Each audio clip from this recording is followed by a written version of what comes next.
shouting out loud. I've done everything that I can do. So who am I? Who am I to you? If there's something that you need to hide, this time I'll be fine. All I'm asking is you shed some light. Who am I to you? I'll be walking on a bridge of lies, one step at a time. All I'm asking is you shed some light. Who am I to you? I've done everything that I can do. Who am I to you? I've done everything that I can do. Who am I to you?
Hello guys, happy Sunday and welcome back to the channel. My name is Andy, that right there is Aiden, and just below me, as always, is Sean. Not in the table though.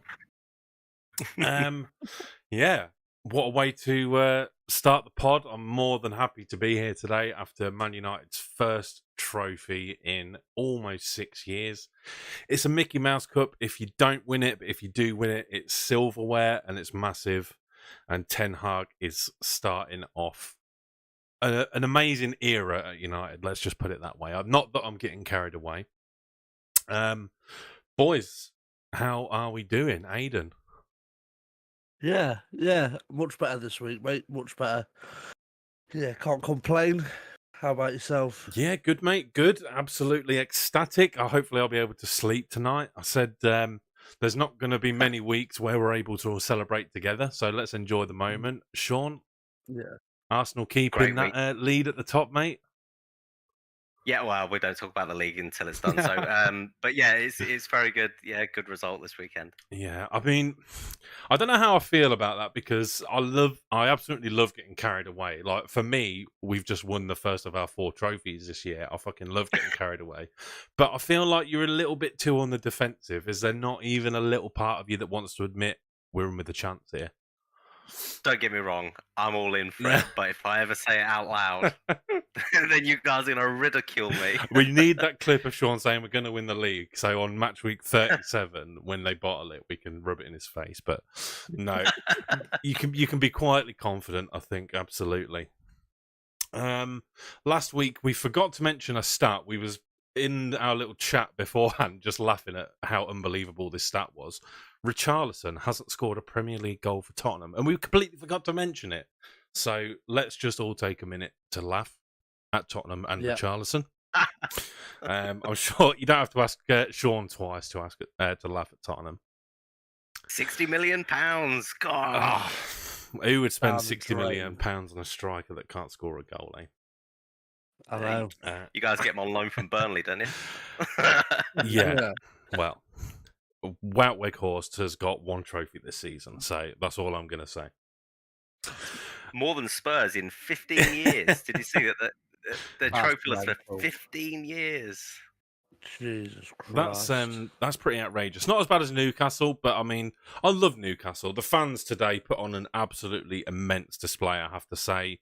Some of the fan interviews before the game, I love them. You know, they were out in London having a great day. They weren't getting carried away with themselves, and they didn't take themselves too seriously. And unlucky to them, I think getting to a final is a big step forward for them. I'm sure they're going to see some success with their new owners and investment and under Eddie Howe for sure. So we'll see. Yeah. Unlucky for them.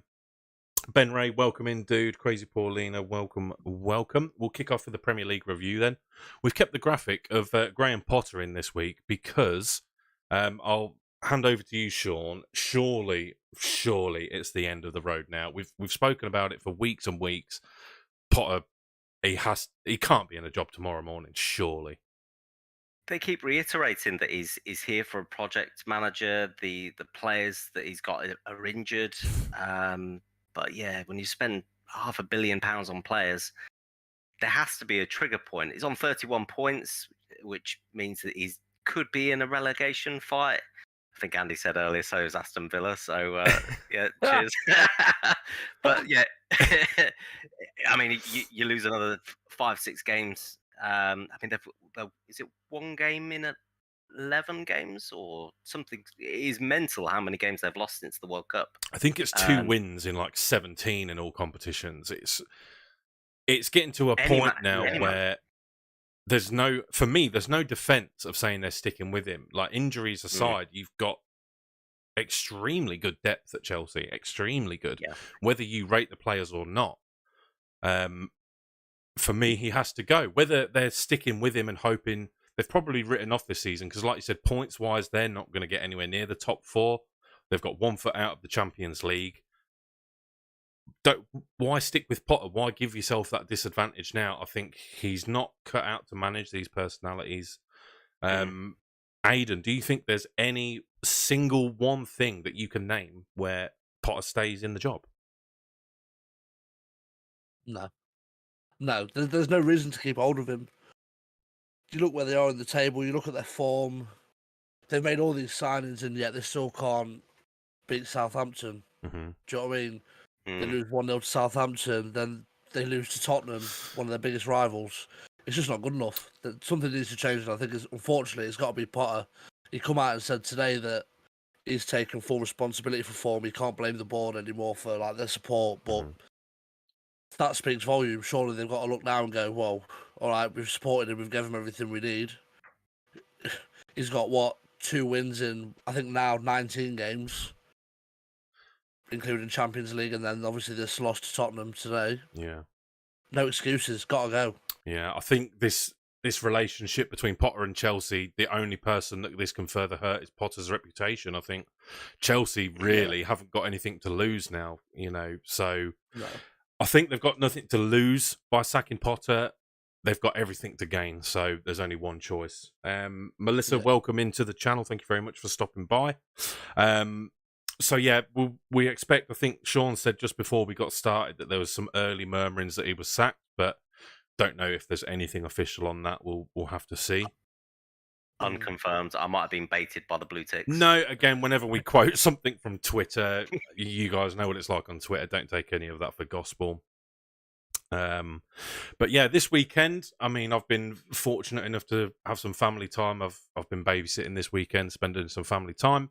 So I've not been able to get a chance to watch the highlights. I think, Sean, you've been the correspondent on goals. Is there any game that sticks out for you this weekend? Oh, the mauling by Man City to Bournemouth. They were just all over them. It could have been 7, 8 goals. They were just all over Bournemouth. It looked like they didn't know how to play football at one stage. That they, if it wasn't for their midfield maestro and Billing, that they would have just collapsed constantly. It was savage. Yeah, I think you got a combination of Man City obviously wanting to catch up and they can't let a result slip. I think the perfect game for Man City at this time, not wanting to let that lead slip. Your own team, Arsenal, they got on. It was a 1-0. Would you say that the score reflected that the game, or no? No, we should have scored far more. I mean, the XG of Leicester was 0.01. It just showed that they had nothing. Wow. Iheanacho scored a goal that was chalked off for offside. Rightfully, he was quite far offside. But that was really their only attack of the game. Saka should have had a penalty, both hands around him as he was hauled to the floor. But yeah, I think we could have scored. What are these teams doing? They come to United, Leicester, and should be 2-0 up at half time, and then they do nothing against you. And then Leeds come and put in a display against us, and then they absolutely... Who did they collapse to last week? God, stop trying so hard against us, guys. Give us an easy run. I don't know who they played last week. I'm on it. They slapped someone up last week. It was... no, they got slapped. It was by Everton. Leeds, Everton, they lost 1-0. So they try hard and score good goals against us. What the fuck? Talking of Everton, Aidan, Ben Ray's in the chat saying big thanks to Villa. What's he got to thank Villa for? You are most welcome, Ben. You are most welcome. One for beating Everton and for giving you Danny Ings. You know what I mean? We're just here to help everyone at the end of the day. So, yeah, no, big result for Villa. I think we needed it this week. Absolutely. I was a bit nervous about it. Obviously, we've just come back off 3 losses, and Everton, I think before us, they've won 2 of the last 3, beating Arsenal, Leeds. Yeah. So I was a bit nervous about it. Obviously, I thought they've got Sean Dyche in now. They've got that new manager, little momentum going. But yeah, unfortunately for Everton, they just weren't good enough on the day. Couldn't stop Ollie Watkins. I know he only scored a penalty, but his confidence is flying high at the minute. So I can't stop talking about Ollie Watkins at the minute. Again, Tyrone Mings saving our arse. I see Sean's face. He cleared the ball off the line. Big Tyrone. That could have changed the whole game. So, yeah. No, I think credit where it's due. Credit where it's due, absolutely. And you said something about Ollie Watkins. Didn't he break an all-time record of some sort? Yeah, so Ollie Watkins is now the first Aston Villa player to score 5 in 5 in the Premier League. So that is big for him. Nice little personal record for him. And yeah, I saw his stats for the Premier League with Villa, and he's got, I think, 34 goals and 11 assists in 96 appearances, which, to be fair, isn't too bad. Well, 5 in 5. 5 in 5 in the Premier League is definitely not to be sniffed at all. If you said to a striker, you get a goal a game in the Premier League, that's 38 goals. So, yeah, absolutely a fantastic positive considering your sort of lack of depth in attack. If you've got Ollie Watkins banging in the goals and staying fit, Yeah, and this is what I said when we had Danny Ings. I know at one point he was our top goal scorer, but I just said he wasn't good enough. He wasn't. He doesn't suit our style. We needed to get Ollie Watkins in, someone who can beat the line mm-hmm. and who is strong and who can finish. Like Ollie Watkins' composure is unreal, and he's proven that recently. So I think us cashing in 70 million for Danny Ings for him to go sit on West Ham's bench and maybe score 2 goals at the weekend, which I believe he did. But happy days. Yeah, I think as Ben said, what I big mean? result for the Hammers. It was a 4-0. I think it wasn't 0-0 in 65 minutes or something like that, and then 4. So Forest collapsing, which is unlike them. Be interesting to see if they bounce back. West Ham scored all 4 of their goals in 15 minutes of game time. It was phenomenal. It just as soon as one went in, it was child's play at the end of it. Yeah. Declan Rice doing something useful this season. He scored a fairly nice goal. I saw about 20 reviews of this goal before I saw the goal, and I was expecting the most extreme thunder bastard you've ever seen. However, it was just a good goal. Just a good goal. I think just curved. Yeah, I think Mendy's for Leicester against Tottenham was already better than that, so that's not going to be in the contention for goal of the month. Hybrids Gaming, welcome in. Come on, United. Yes, mate, absolutely. I hope you was there watching us lift that trophy today. And Everton against Aston Villa, Aidan, that will be another big blow for them because they would hope for something positive going into Wednesday, won't they, Sean? They will do. They're playing us on Wednesday. It's interesting hearing Sean Dyche's comments after that because he said that they played fairly decent football. It did sound like he was smoking flares all day, every day. Smoking flares. Oh, for God's sake. But yeah, he was pretty upbeat, and it worries me because they played really well when we played them last time. They were physical all over us. It just seems like when teams play us, they just try and kick us off the park, and Everton did that really well. They really nailed that down. I just hope that we just have that edge against them next time.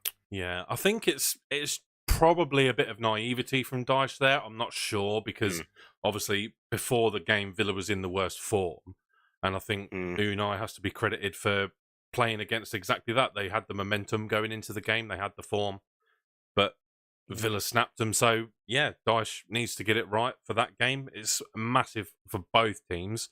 I wouldn't call it a 6-pointer because obviously we're at opposite ends of the table, but yeah, I think it'll be a tricky one for you. Anyone who's watching, if you've not followed us on TikTok, we're getting up our match predictions for all of our teams and match reviews as well. We've been smashing them out, I have to say. We've been getting the results right lately. So, yeah, if you want to put a bet on, just go and see what we predict somewhere in the ballpark and you'll be there, right? Yeah, well, 100% of the time that we're right, we're right. Yeah, that's it. I did put a 6-fold accumulator on at the weekend, and not one came in. They all lost. So 70%. 70% of the time, it works every time. Yeah. Other games. That's a good, interesting stat actually there from Ben. Forest have only scored 3 away goals this season. Wow, is that it? That is incredible. That's really bad, but that's awful. We'll have a look when we get onto the table. It's not doing them too much of an injustice at the minute, I'd say. Hybrids watching proudly, played amazing, good to watch. We're back. Yeah, I love getting carried away, mate. I absolutely love getting carried away. We're still competing on all 4 fronts. I think the Premier League has gone. Personally, there's got to be 2 teams majorly cock up. But why not the FA Cup? Why not the Europa League? If we can avoid Arsenal in the Europa League, I think we're the best 2 teams in it. So we'll move on to that then. Why not? We'll move on to that. Other Premier League results. Leeds beating Southampton, maybe a big result. Yeah. Liverpool just 3 points for Leeds. Liverpool continuing their poor form with a 0-0 at Palace. I mean, we drew at Palace, but at least we scored in the mud. Let's look at the Prem table then.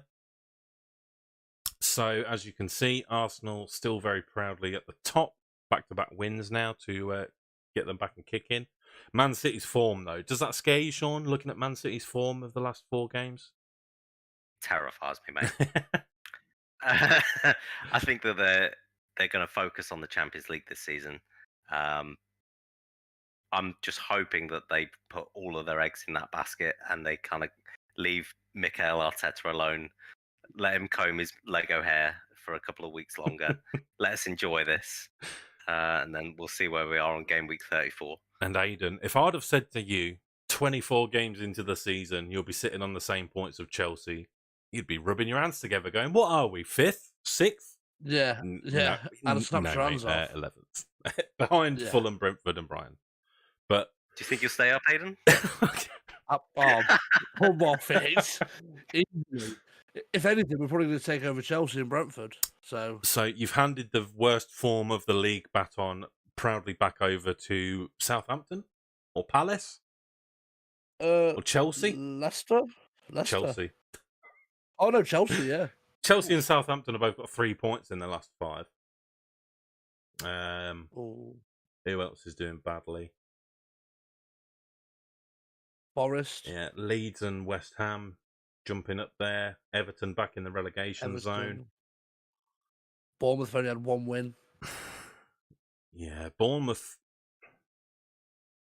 have to go. Wolves just doing nothing yet again. Was it a draw?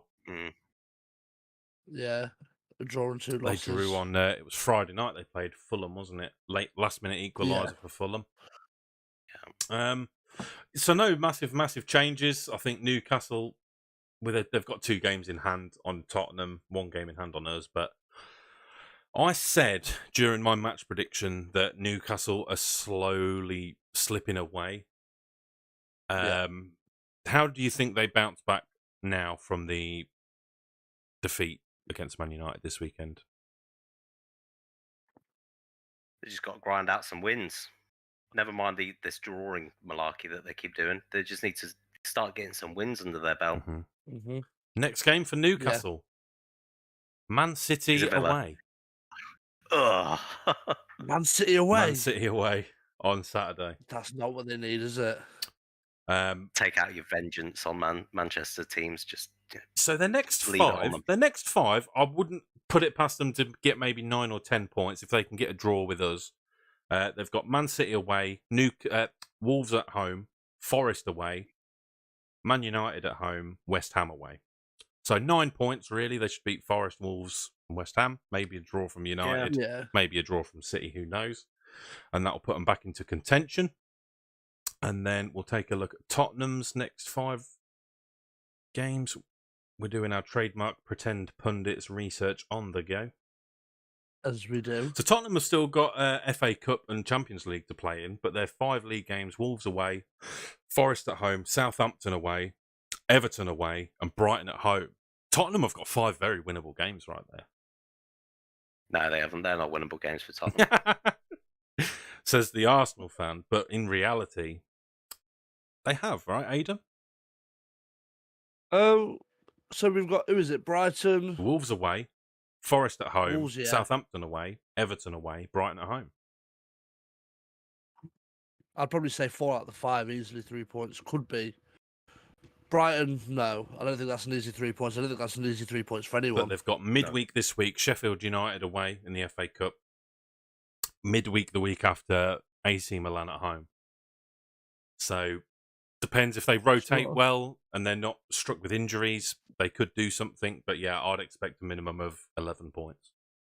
I don't think Tottenham's got that big of a depth, have they, to rotate that well? I think they have, because they're generally not starting Son anymore. They seem to be sticking with Richarlison for whatever reason. Probably them 0 goals in 17 appearances. I think they need... Electric, mate. They're electric. Yeah, Tottenham for sure need... I don't know. They do need more options. Surprisingly, only conceding... Oh, no, that's not goals conceded. That's their goal difference. They've conceded 35 goals.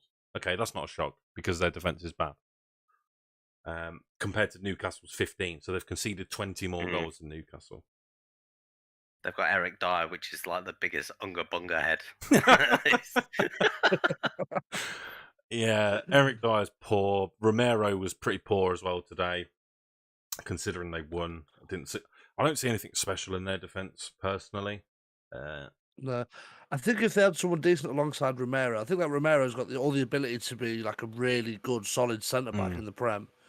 So I think if we just had the right partner, that I don't know why he's not playing that Davinson Sanchez. Personally, I love Davinson Sanchez at centre back. I think he's an absolute unit.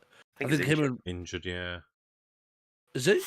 How long has he been injured for? I've not seen him play in months. Quite a while. Sam Ray, welcome into the chat, mate. He's saying we could do the quadruple this year, but I think if we don't get new owners, even if we've won everything, it wouldn't be another 6 years. Yeah, that's going to be in the news again this week, I think, talking about the new ownership. I think there's more talks that the Glazers don't want to sell. That absolute weasel decided to show his face at Wembley today, and he got chanted Glazers out at him for a solid 20 minutes per half, so that was nice. Yeah, just I don't know. I don't want to talk about the ownership at the minute. I think it's way too early to talk about, but yeah. Yeah, that's really it for the Prem table. Then no major changes. No.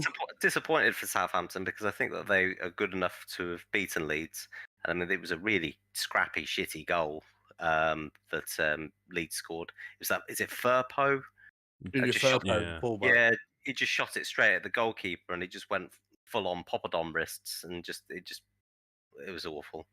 Yeah, really, it was probably deserved to be fair, but it's disappointing. I thought Southampton could stay up, but these are nails in the coffin now, aren't they? That is a true Yeah. definition of a 6 point of that game. You take Leeds' Yeah. 3 points away, Southampton give them 3, and they're almost on the Yeah. edge of getting back out. But Yeah, yeah, unfortunate. Again, exciting times at the bottom of the table because that'll be moving up and down, I'm sure. Sam Ray says, imagine getting blanked by Harry Maguire. That's very quickly before we move on. Let's just talk about Harry Maguire after winning the trophy, right? So, for any United fan, I don't speak for United fans, but I certainly hold this opinion, and it's strong. He's not really our captain. He hasn't been our captain because he's not played. People can make excuses for him saying he's been injured and he's not been available, but that's not true. He's just not good enough. You've got Varane available. You've got Martinez available. You've got Lindelof available. Them 3 play ahead of him. Luke Shaw plays at centre-back ahead of him, for God's sake. When you're sticking your left back into the centre of defence instead of Harry Maguire when he is fit, that tells you everything you need to know. Yeah. And the rumours this morning were straight away, they were pretty confident that the plan was if they was to win, it would be a joint trophy lift. I'm sorry, but that shouldn't happen for me. I understand why they've done it, but Bruno's been the captain all season long. Like, he should have been our captain anyway from the start. Why Ten Hag made him the captain when he first came in, to this date, I'll never, ever know. Put yourself in this position, Sean. Who's your captain at the minute? Is it Odegaard? Odegaard, but we changed our captain for some because of the Russian-Ukraine conflict at the weekend. Zinchenko came out as captain. Okay. Don't know if you spotted that. I didn't actually spot yeah. that. No, I remember when Man City, I went to watch the game when they played Peterborough Man City, and they made Zinchenko captain on that night as well. That must have been a year ago that they played. Yeah, I think it was. But yeah, let's say Odegaard's the captain. He's gone out of form, playing badly, and you've had someone like Saka made you captain. Would you want to see Odegaard come and lift the trophy? I know it's not a good example because Odegaard's good. Who's shit? Who's shit for Arsenal? So a really good example probably is when Aubameyang was ostracised from the club and he was sent away. He had to play with the under-23s because he was rubbish. And we also had Xhaka who threw his armband, threw his toys out of the pram. Yeah. I forget who captained in. I think it was Lacazette that captained in his absence. I would not want Aubameyang to have lifted the trophy if we were in the League Cup final last season, for example. Yeah, so let's say Odegaard was captain in the team whilst Aubameyang was still official captain. Would you be happy with Aubameyang coming to joint lift that trophy with Odegaard? Absolutely not. I think he was so poor in form. He didn't want to be at the club. He showed no kind of intentions. Similar to Maguire, I think I said just before that we started the stream, somebody threw a scarf over Maguire's shoulders and they started walking up the stairs with it, and then he put it to one side. That to me doesn't kind of shout that you want to be part of the club, that you want to lift the trophy with them. Yeah, you want to lift the trophy with them. Everybody wants to lift trophies with them, but yeah, and there was. not me. You look at the two separate incidents of this as well. When we beat Barcelona in midweek, Martinez, who's essentially replaced Maguire in the team, he stayed outside Old Trafford signing autographs until 1:45 in the morning. Oof. How much of a difference is that between what he did then and what Harry Maguire did today? That's outrageous. That's absolutely outrageous. That's not acceptable for me at all. And I hope for our club's sake that he's gone. I get why it was all allowed to happen, because unfortunately this happens in football where everything's, hairy-fairy, but no, whether you think it's right or whether it makes a good thing for your social media or for your reputation, I'm sorry, Bruno's led that team. You see his determination week in, week out. And what do you see from Harry Maguire? Nothing. You don't see anything off the field, on the field. I'm sorry, but that's the equivalent of John Terry putting his kit on and running out with the team. Well, I think that's slightly different, but yeah, I get it. I think with Maguire, it would smash his confidence for the rest of the season if he needs to step in. That he's been kind of stripped of his captaincy. He's not wanted at the club. He can't lift the trophy as captain. I think it would be more damaging to your team morale if you didn't allow him to do that. Yeah, what they did today. I get that, and you have to keep up the morale and stuff, but he surely has to be on the transfer list in summer, right? What is Steve McLaren doing as assistant coach at United? You guys kept that quiet. Yeah, that was always an interesting appointment for me. I think it's just for no other reason than he's there. He's been at United during our successful times. How much work he actually puts in on the training ground, I don't have a clue, but he's just there just to help Ten Hag. Steve McLaren's done it in England, done it in Holland, as you can tell by that terrible accent he did that time. He's experienced both, so he was going to be there always to help the transition, I think. But yeah, that's all he's really there for. He knows what the English media are like. He's going to help Ten Hag just to get to grips with the club more than anything. Maybe he'll be replaced, I don't know, but hey, Big Steve. We love him. Whatever he's doing, it's working. So that's it. We'll move on then. We'll get the Champions League and Europa League review done very, very quickly. As I said, Man United just an absolutely phenomenal week, knocking Barcelona out of the Europa League. I hate to say it because it's the Europa League, but two absolutely fantastic games, which I said I'd be happy to lose if we got the Carabao Cup final, but we've done both. Did you see any of the games, Aidan? Any of the highlights of United Barca? No, I didn't, mate. No, I've not seen anything on the United Barcelona game. No. Well, going 1-0 down. Sean, did you catch the highlights at all? I watched the game. It was a proper ding dong. You watched the game. I love it, mate. It was what was your thoughts on 1-0 Barca when it was at Old Trafford? Because I thought they were fortunate. Was it a penalty? Just remind me. It was Lewandowski penalty. It was a soft penalty. It was, I think, it was Balder. I don't know how you say his name properly. Balder went down by Bruno's challenge on the edge of the box. Yeah. In the rules of the game, it was a penalty, but very, very soft.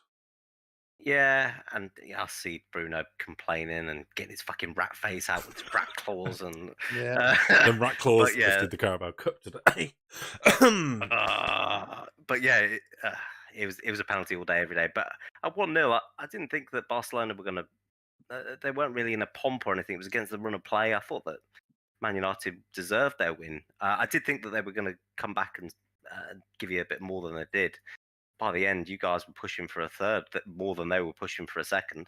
Yeah, it's not happened much for me, I have to say, as a United fan in the last probably 8 years, where you watch a game and especially under Rangnick, Solskjaer, Van Gaal towards the end of his time, you see us go 1-0 down and you think it's over, it's done. Yeah. But I'm going to stick around and get the pain anyway. But no, there was a part of me that just thought we can do this. And it's unfortunate that the away goals rule wasn't in place because we could have just sort of killed the game at 2-1 for sure. But it was always open. and almost very conceded at the end, if not for Varane saving us, clearing it off the line. A couple of good saves from De Gea as well. So yeah, on to the next round, the proper rounds. We saw the draw on Friday. Your team, Arsenal, coming up against Sporting Lisbon. Against Sporting Lisbon, yeah. We've got Real Betis. What did you make of the draw, mate? Are you pleased with that, or? I'd have preferred. I mean, there's some turd teams in there, isn't there? I would have liked Union St. Gillois, because I've never heard of them. I don't want Union Berlin because they are flying in the Bundesliga at the moment. But Yeah. I'd have probably have liked that Union St. Gillois or Shakhtar Donetsk or Feyenoord. Mm-hmm. I think, did we have Feyenoord in the group stage? I think they managed by Van Nistelrooy. PSV is who you had in the PSV, groups. Oh, is he PSV? Yeah. Yeah. Feyenoord was the home of Tyrell Malacia before we bought him. Yeah, I think if Napoli are the dark horse of the Champions League, then I think Union Berlin certainly are the dark horse of the Europa League. I believe they're all level on points at the minute, are they? In the Bundesliga, Munich, Dortmund, and Union Berlin. I'm not sure, but I know that they're certainly at the top of the table. If we could get some research on the go. On it. Absolutely, yeah. I think I've said it from the start, even before these stupid playoffs happened. United and Arsenal are the best two teams in it, and I would love for a final. I mean, if you get to the final, you never want to lose it. But if that can be the final, I'll be made up before the results are even in, and I think it would be a great final. It is in Budapest, did you say? Yeah, as long as we don't. I mean, I don't want to play Roma. That's the only team I really don't want to play. Mourinho is a proper shithouse, and I think he's building a team that would just frustrate the living shit out of me. Yeah. He does like to do that, I think, but I don't know. I think you'd be all right against Roma. Honestly, I don't think there's anyone to worry about other than that team you mentioned, Union Berlin. I think the other team you mentioned, it's a good rule of thumb. If you can't pronounce their name, you're probably going to beat them. Yeah. So, yeah, absolutely. So I've got the Bundesliga table here. Yeah. So we've got Bayern Munich and Borussia Dortmund on joint points, both on 46. Union Berlin in third on 43 points. Okay. Leipzig on fourth, 42, and fifth is Freiburg on 41 points. So it is it is a tight table up there. It would be nice to see someone other than Bayern win the Bundesliga. I mean, it's just boring, isn't it? The more a team wins the league over and over again, it's a farmers' league.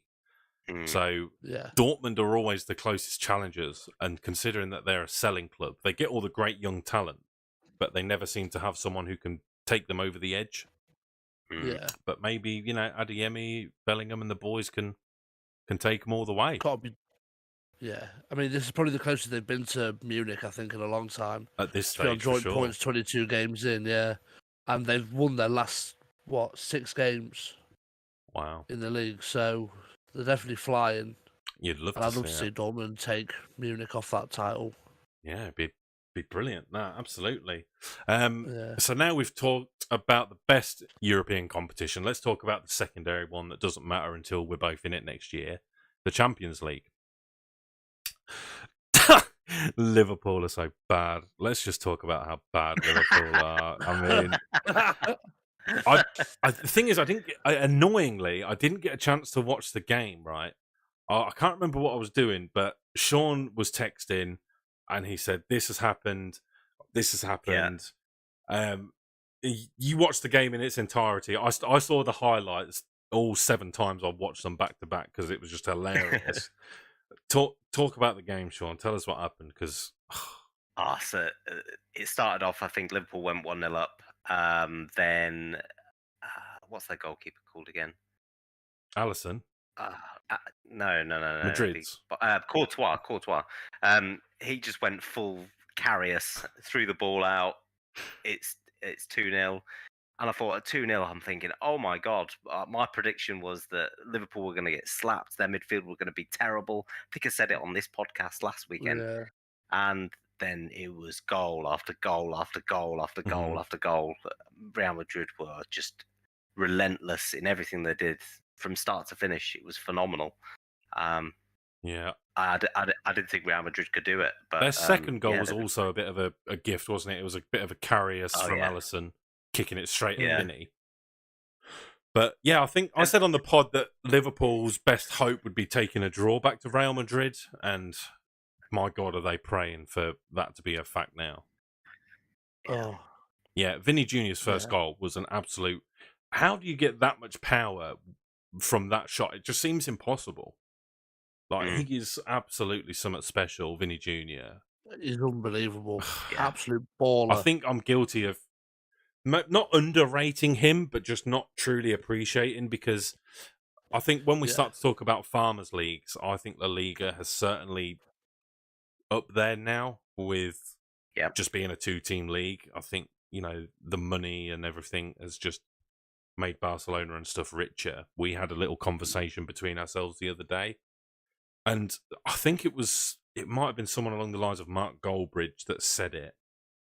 And he said, when Wolves of the Premier League can go to Atletico Madrid and take one of their best attacking players, what does that tell you about that league and that team? Mm.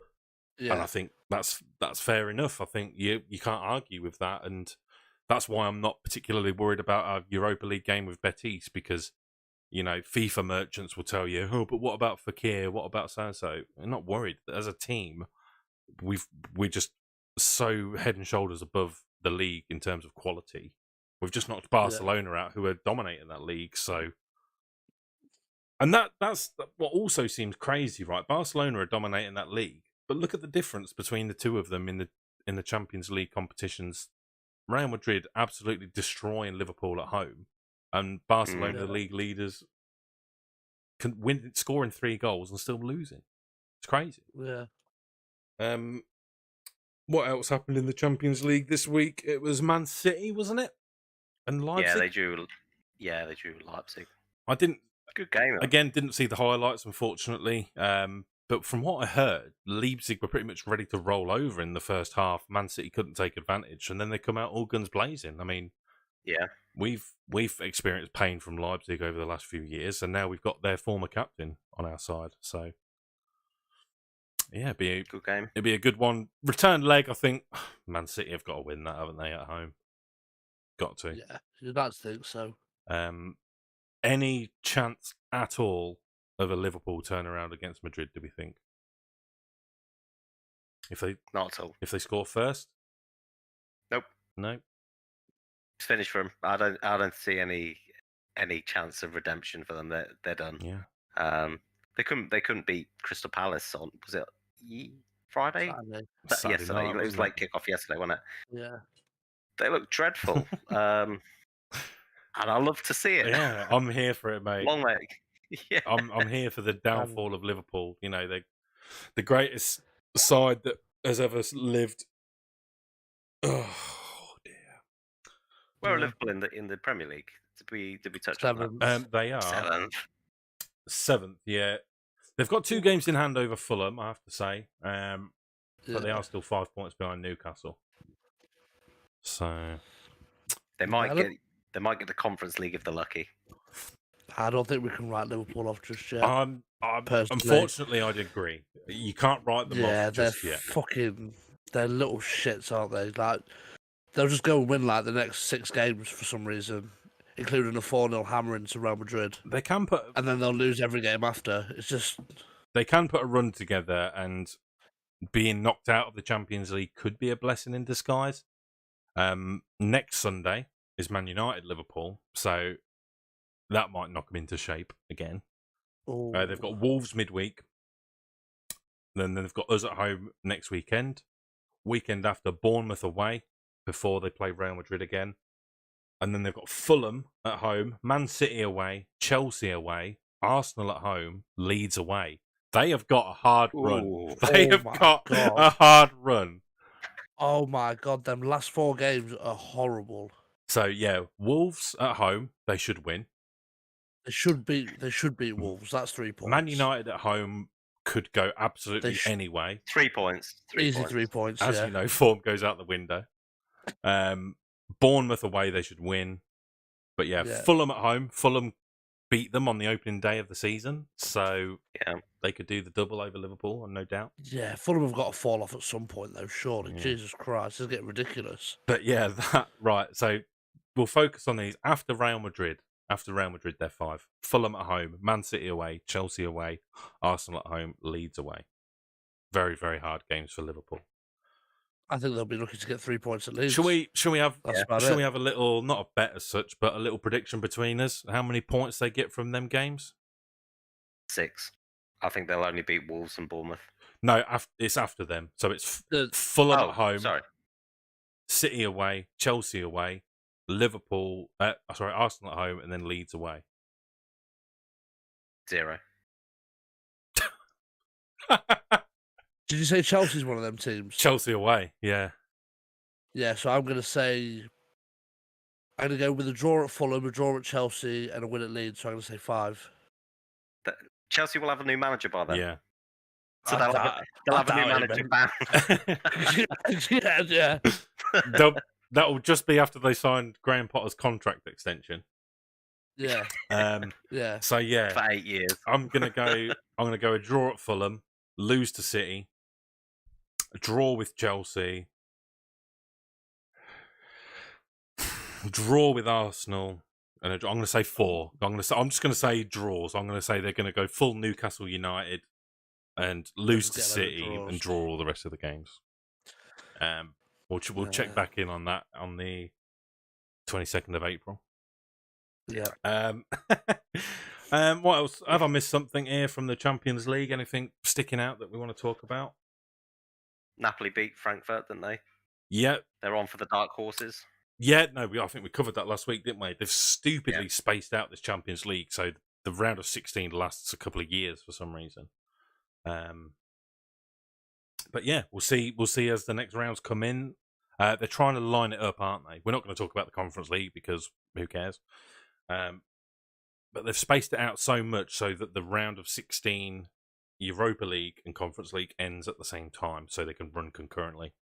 I think that's stupid personally, but I'm not the one taking backhanders from teams in UEFA, so it's not for me to say. Yeah. Right, we've got our next segment, which is contract talk.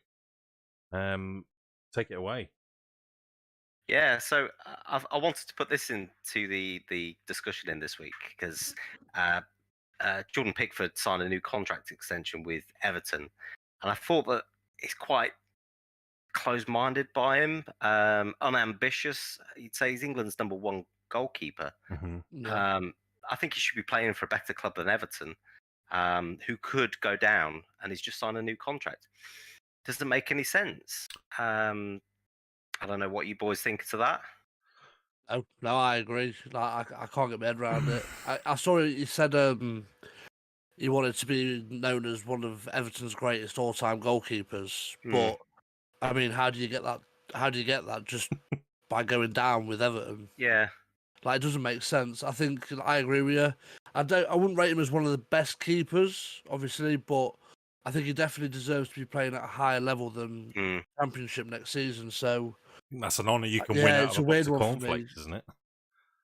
That's an honour you can win out of a box of cornflakes, being Everton's top goalkeeper. Literally. So yeah, I don't know. It's a weird one. Yeah, it is a weird one. I don't know whether they've given him the contract knowing they're gonna go, if they go down, they could maybe get a little bit more for him.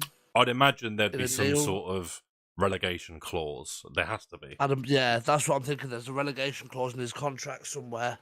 Yeah, I somewhat agree with what you say about Pickford. But on the whole, contract talks are so weird because I'm sure that we only get, as normal standard fans, I'm sure we only get a very small percentage of what happens with these contract talks. I think it's a lot of it nowadays comes to agents protecting the players and in a lot of cases protecting their own pockets.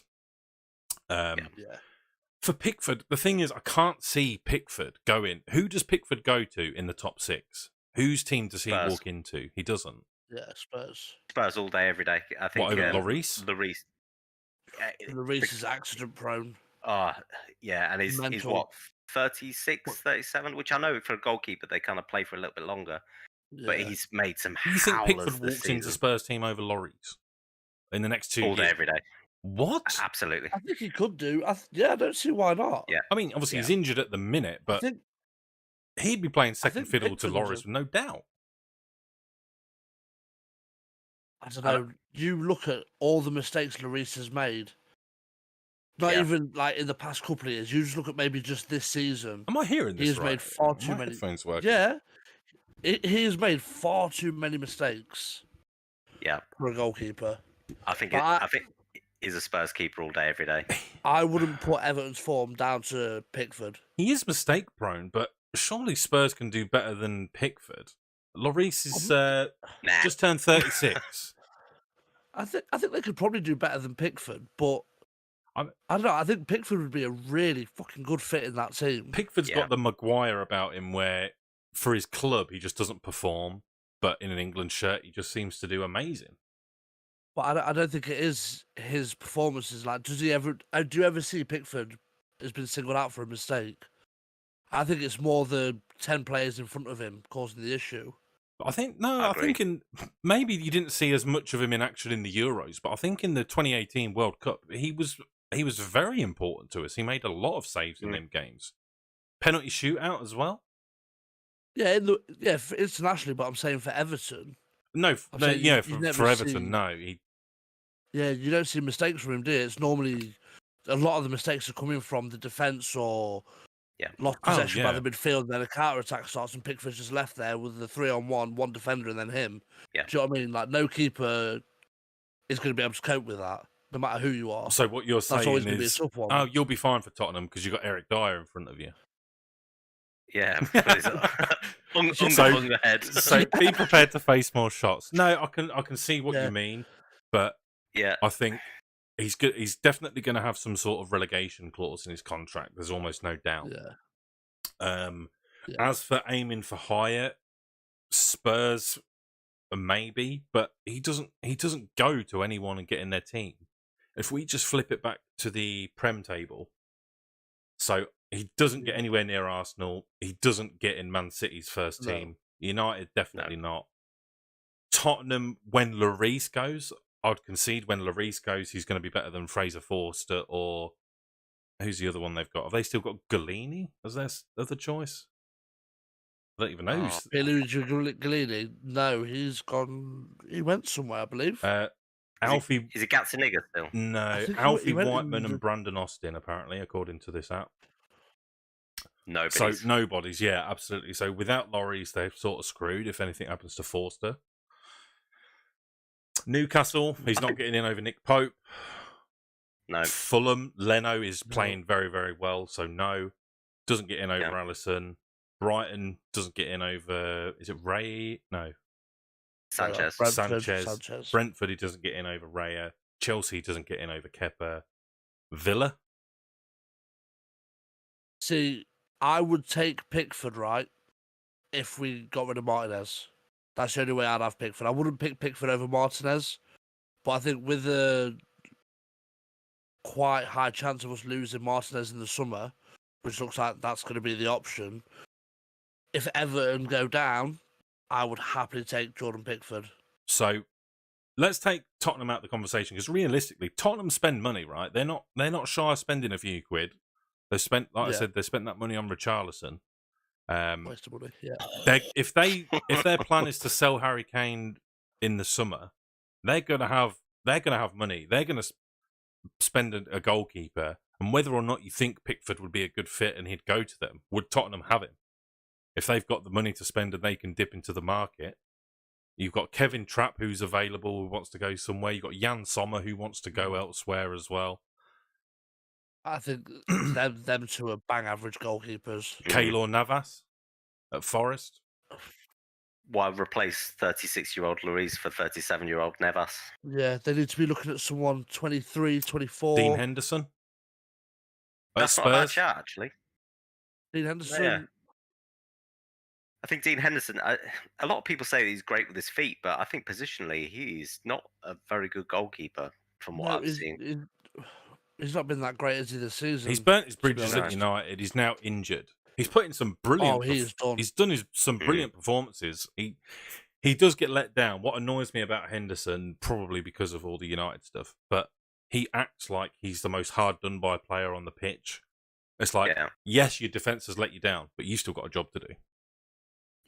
But I still think he's got all the, he was our first choice, and it wasn't for no reason. It was because he was playing better than De Gea, so I don't know. I can't see Pickford playing, but that being said, it doesn't really matter that much now. He's done it.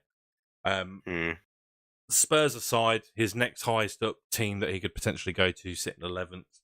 Would you rather be a hero for the team you've played for so long, or would you rather save your own skin and then you're a snake forever, really, aren't you? He's not a through and through Everton lad, is he? He's from Sunderland, isn't he? Yeah. Yeah. But to him, mate, like if I was him, I'd be thinking, I'm not an Everton fan. Like fucking hell, if I want to progress in my career, yes, if we stay up, brilliant. I'll happily stay. But do I want to be playing in the Championship? But that's the relegation clause. You'll never hear about it if he does have it, unless there's some major leak. But why would you move now when you've had them fans singing behind you week in, week out, and you've seen how passionate the Everton fans are, whether how deluded or not they are doesn't really matter. They are passionate fans. They've been supporting him. If he just jumped ship now in a relegation battle or says he's not signing, that just looks worse. And I think they turn on him and they call him a snake. Yeah, no, I think there will be a relegation fee. I think that's what it is. There'll be a relegation clause in his contract if they get relegated, because I think that has to be something. Like the agent probably said to Jordan was like, "Look, if we're discussing a new contract, you're probably going to want this in there because if you go down, mate, and you don't have this in your contract, they can ask for stupid money. You'll never get the move if you wanted to." So, I think it's certainly something the agents probably said to him, and they probably looked at, and that I'm assuming it is going to be part of the deal. Yeah, another couple of players this week that got discussed. There was Saka. Was that done? Yeah. No, but apparently it's very, very close to being done for 200k a week, which is some big money. That is a lot. It is big money. But you take it is big money, but he's easily our best player, or if he's certainly in the top two. If you compare him to maybe Jadon Sancho, Jadon or Joe, Jadon Sancho. Yeah. Is on 350k a week, and the output from Saka is far, far greater. 200 grand a week for your star talisman. It's big money, but you pay it. See, we say that, but then you look at like the money in football nowadays. You're paying, say, you're going to pay Saka 200 grand a week. We're currently paying Luka Dean 180. I mean, the output from Saka is far better. Look at the difference. That's what I mean. Like 200 grand a week. If they said you could have Saka for 200 grand a week, I'd snatch your arm off. Yeah, that's definitely been a point for United with the money, because that was the start of Barcelona's downfall when it comes to their debt and their troubles. Yeah, you've got Messi, who obviously Messi's Messi, but when you're paying him, what was he on a week? 1.2 million or something. You've got Griezmann come in, and then Griezmann goes, "Well, I know that's Messi, but if he's worth that, I'm worth at least 700 grand a week." So they go, "All right, yes, you are," and they start paying him 700 grand a week, and then that's where you get yourself into trouble. I think Liverpool have kept their model well. I think they broke it for Salah only just, but Sancho had to be very highly convinced monetary value to come to United. He's come back very, very strong now, so now's the time to prove that you're earning that money. Almiron was another one I saw signed a new deal, keeping him at Newcastle. That does surprise me, but he has been arguably their best player. And, of course, Rashford. What was you going to say, sorry, on Almiron? He's got that tiny little head thing, hasn't he? He just looks like the boy from the In-Betweeners movie. Yeah, he won't be saying Manchester tonight, though. Yeah, he's a good player. He did look really good today. I'll give him his due, but he obviously came off. Nothing Newcastle could do today. It was just a lack of quality. Rashford is another player whose he's had a contract extension triggered. Man United like to do this with their contracts, sign him up trigger extension. They don't yeah. do 6 years; they do 5+1, and so on. Yeah. The thing that always interests me with contract talks is when is the best time to have a contract talk. So I can use the example of Rashford and Saka potentially now. You've got Saka in great form. They're top of the league. They're in a very important title race that they haven't seen for a long time. Man United are starting off this, again, tremendous form. They're flying. They've beaten Barcelona. They're on a high. Does having this looming, I can't put the words right, does having this contract thing looming over your head affect them? Do you think that signing a new deal gives them cause to say, okay, well, I've just signed a bumper 6-year deal. I've got my deal now. I can take my foot off the gas a little bit. Or do you think it's, no, I've got this deal signed. Here I am. I'm determined to work hard. Or do you think not having the contract extension has an impact? Aidan, what do you think mentally? Do you know any examples of this that's happened before? Do you think it impacts the player more or less than we think? Yeah, so I think regarding like your contracts, like with like Pickford now, I think it's just more like regarding Pickford, I'd say it's more regarding future transfers. Personally, that's what I think with Pickford's situation. But with players like Saka and Rashford, I think it's purely based off form. Like you look at their form, I think they've earned this new contract, and it's kind of the club saying, "Look, we want you here. Like we appreciate you, so we're going to give you this contract. We're offering you this. We're willing to negotiate." They've done it. It's a way of keeping the morale high, the players' confidence high. And let's be honest, no one's going to come in anytime soon and try to sign Rashford and Saka because they purely can't afford it. So I think they've just gone, you know what, here's a new contract, here's a new deal. We'll pay you this little bit more. We'll offer you this bonus, whatever. You can have this clause. Done. Players happy, clubs happy, squad's happy because they've just gone, fucking hell, yes, Rashford's here for another 3 years or Saka's here for another 5 years. So it all depends on the club situation and the player situation, I think. It's all different circumstances. Yeah, it's a tough one because obviously we don't see the ins and outs. It's not like they sit down for an hour one day and say, right, let's knock out these details. I think for Rashford's situation in particular, I think there's no part of Rashford that he thinks, there's no question in his head that Man United want him, right? He's our best player. There's nothing in in the back of Rashford's head going, oh, I wonder if they'll offer me a new contract. He knows. No. He maybe thought that last season. Potentially. When he was in that poor form, maybe he was getting like questionable with all these signings coming in, new managers, a lot of managers changing over the recent years. He maybe thought, oh, bloody hell, my form's not been great. But then you look at him now, there is United have to be absolutely mental to sell him. Yeah, I think probably the biggest difference between Saka's contract and Rashford's contract is this is going to be Rashford's biggest contract of his career, potentially. He's going to be this is going to be his prime years of his contract. Saka, he's great, but don't get me wrong, he could well fall off within a year. I don't see it personally, but at the age of 21, who knows? We've seen players. Is that how it is? You've seen players at this age, absolutely fly, and then they hit 23 and they start to fall off. As I said, Sean, before you get upset, I don't think it will happen personally, but you've got to think if he gets a bumper deal for 6 years and then he has another good year and stops. I'm just saying. I suppose that's when you cash in, though. Or you get him on 200 grand a week, age 25 when his next contract's renewing. What are you doing then? If he's absolutely flying and just continues to grow and becomes the best winger in the Prem, then you've got no choice but to offer him 300 grand a week and everyone wants him. You know what I mean? Yeah. I think that the mentality of Rashford and Saka kind of set them apart. I think when we had Ozil, we gave him a new contract and he stopped playing football. We gave Aubameyang was 350 grand a week as well. Yeah. He stopped playing football. You gave Alexis Sanchez £500,000 a week. He stopped playing football. I think these two guys are different characters. I think that they want to succeed. They come from humble beginnings. This is a privilege for them rather than a payday. I mean, it's a payday as well, but not to the same extent as some of the other players that come over, take the money. Can we just take a minute and mention the biggest contract renewal that's happened this week that we've not spoke about yet? Pyro Mings. I just wanted to get that in there. Signed a new 3.5-year deal with the club at the start of the week. Has he got a relegation clause? Don't need it, mate. Don't fucking need it.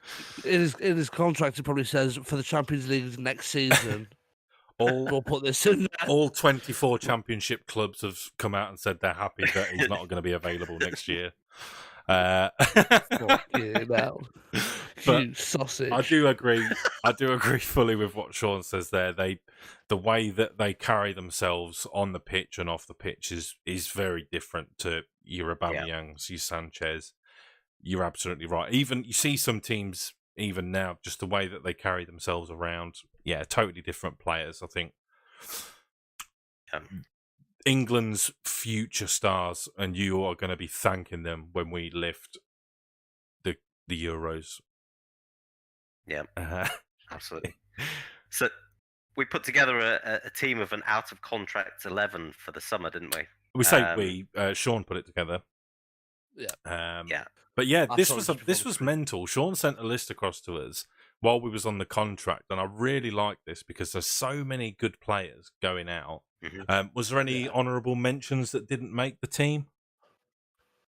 There was. I sent it There's over. Jefferson Lerma was one of them. I think, meh.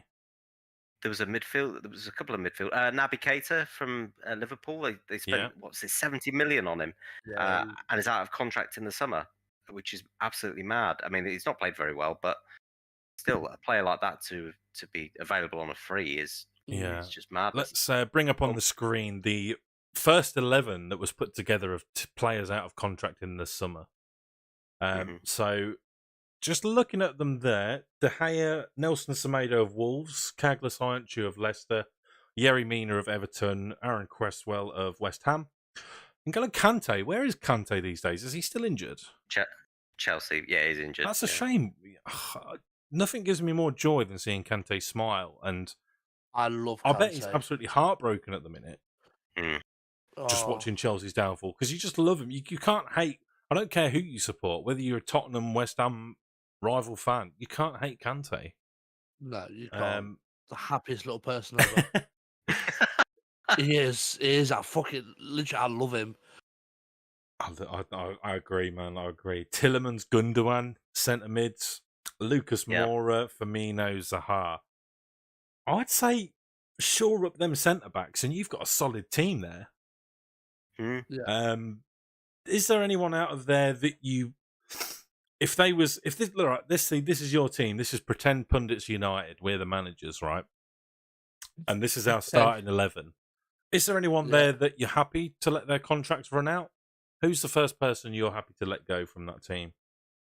Lucas Moura. Yeah, Lucas Moura. Really? Yeah, he's a dirty Spurs fan. Oh God! Right, No, Let's what is ask he? someone He's who has no 30. bias in this. Aiden. Yeah, well, what is he? 34, 35 coming up to that now? I don't think he's that old, is he? I'm pretty sure he's getting. I think he's definitely in his 30s. So he'd be my first, and then it'd be Semedo. Okay, Personally, that's strange. yeah, That is strange. Yeah. But who's the first player that you renew the contract of? Telemans Yeah, or Gundogan. or Gundogan, yeah, or Kante. Any of that middle three. Just like Any I'll of that be middle fine. three. There's some great players But there. then you've got De Gea De as well. Gea. Lucas Zaha. Moura is 30, by the way, 30. You keep more Oh, of he's them. 30. Joshua, welcome to the episode, buddy. We have just pulled up on screen, if you weren't here. We're talking about contracts at the moment, and this is a team consisting of players that are out of contract in the summer, and it's a pretty good team. I think you got to renew De Gea's contract. Cresswell can go. Iancu and Mina can go. Semedo will do for now. Gundogan, Man City are ruthless with these players. Surely he's going. I think he could go to Barcelona. I think that's the sensible decision for him. Play at a Yeah. slower paced league. I'm not saying But he's bad, but Man City No. will just be ruthless. So they're going to go and spend 100 million on a midfielder, no doubt, in the summer. Yeah, they'll Bellingham. bid for Bellingham, won't they? Yeah. Yeah. Zaha, I can't see him leaving Palace. Do you think anyone would take him? Well, we tried to sign him a few years ago. We signed Nicolas Pepe instead. How did that work Bloody out? boneheaded decision that was. But Yeah.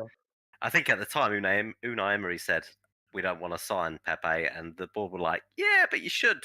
And and that was literally his first transfer window. But yeah, Pepe was I mean, he had great flashes of brilliance, but then ultimately he once people realised that he only had 1 foot, his game was over. Yeah. and See, So I'd take this in a heartbeat at Villa. In a heartbeat. Mhm. But then, because I can't personally see him fitting in any other top 6 side. Like, He's who on- would he go to? Maybe Newcastle. That's it. He's only 30 as well. Zaha. Yeah. Oh, is he 30? Yeah, I wouldn't have him then. I wouldn't. In a honestly. heartbeat. In a heartbeat. I thought he was a lot younger. I thought he was like 27, 28. I thought, oh, no, 30. Nah, waste of time. Although, free contract. It's like I'll give Yeah, him it's a like 1-year Theo deal, see how he Walcott. gets Theo on. Walcott was a promising youngster until he was about 31. Yeah. Yeah, true. Jesse Lingard, he's on a free as well. Yeah. He's on the honourable mentions. Jesse Lingard, yeah, he is also there as well, but I wouldn't have him over Tielemans or Gundogan. Yeah, Joshua says he'd renewed De Gea Tielemans' contract straight away. De Gea, I think, is in the works. I think, again, that's another complicated one because from what I've heard, they're trying to reduce his pay. That's always going to be a tricky one because no one likes to have their salary reduced, especially football players. But, you know, he's now got a taste of silverware under Ten Hag. Does he want to be a part of this project? Does he want to go down as a Man United legend? By keeping a clean sheet today, that makes him the all-time clean sheet keeper for Man United as well. So, Really? so 2-1 for De That's Gea a today. massive start. Does he want to improve that? Does he want to give himself a legacy? I think if he leaves Man United now, he'd still go down, I think, as a bit of a legend. But I don't know. I think he probably is going to want to see it out. That's just my personal opinion. Yeah, because I just don't think there's anywhere else he can really go, is there? To be honest, it's going to be better than United. I think personally, he could go to Spain. another Prem side. Yeah. Yeah, but to who? Real Madrid have got Courtois. Barcelona have got to Stegen. Atletico's got, what's that? Out or Black? Oblak. Yeah. Yeah. There's nowhere. Juventus, their club's going to be ruined anyway soon. Yeah. By the sounds of it. Inter Milan, they're not quite up there. AC Milan aren't. Then you got the German league. Dortmund, Yeah. no. There could be movement. Let's be Munich. honest. He wouldn't struggle to get into one of them teams if they went in for him. But yeah. And let's be honest, he's the highest paid player at United. I think he's on around 400k. It's not going to be, oh, will you take 50 grand a week? It'll be, will you take 300? He'll still be the highest paid goalkeeper, no doubt. Yeah.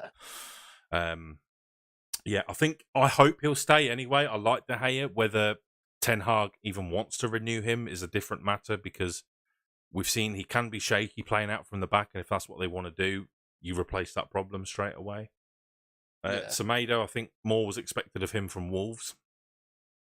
Signed him from Barcelona, didn't they? Yeah. Good signing for them. Creswell, don't hear much about him these days. I think he's No, I'd take 32. Cresswell. Yeah. Yeah. Let him go, would you? Yeah. Firmino, at the start of the season, I would have said renew him, but I think that Liverpool have got attackers starting to come into form now. So, is he needed? Maybe. Would you renew his contract on a high whack? Probably not. Thing is, they haven't got another striker. That's their problem. Who's their other striker?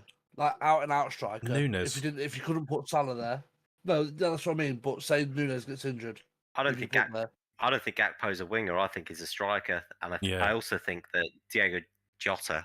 I think he's also a striker. forward. Well, Jota doubled Yeah. as a centre forward for Wolves. Yeah, no, that's fair. But no, he does. Has he scored goals recently? Firmino. Who? I don't think he has. I don't think he's played in a while. no. I think he's scored in his last couple of appearances, though, didn't he?